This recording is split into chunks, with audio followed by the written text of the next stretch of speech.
1918 წელს ნოე ჟორდანიას უთქვამს, რომ ყველა ახალი თაობა ვალდებულია განაგრძოს დიდი თანამემამულეების გზა, ოღონდ თანახმად ახალი დროებისა და მისი მოთხოვნებისა.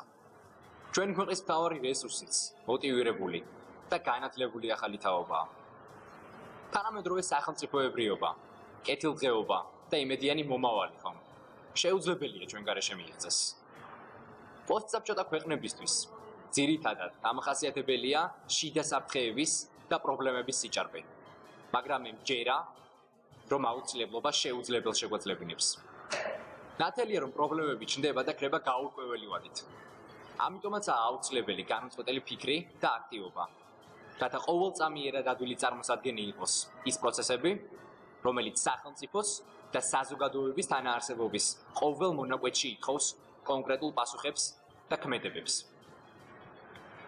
ნათქვამია, რომ რასაც ვირჩევთ, ზოგჯერ უფრო ნაკლებ მნიშვნელობას ატარებს იმასთან შედარებით, თუ როგორ მივედით ამ გადაწყვეტილებამდე.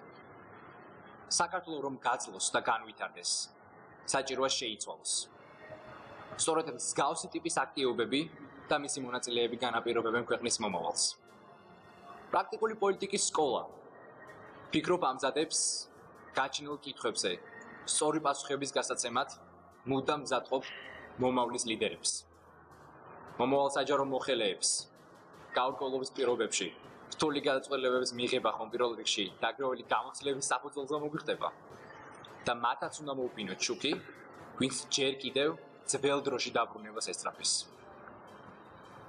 ხოლო რაც შეეხება იმას, თუ რას შევძენ პროექტს, ვფიქრობ, მადლიერების გამოხატვის საუკეთესო საშუალებაა ის, რომ კვლავ დავრჩე ღირებული.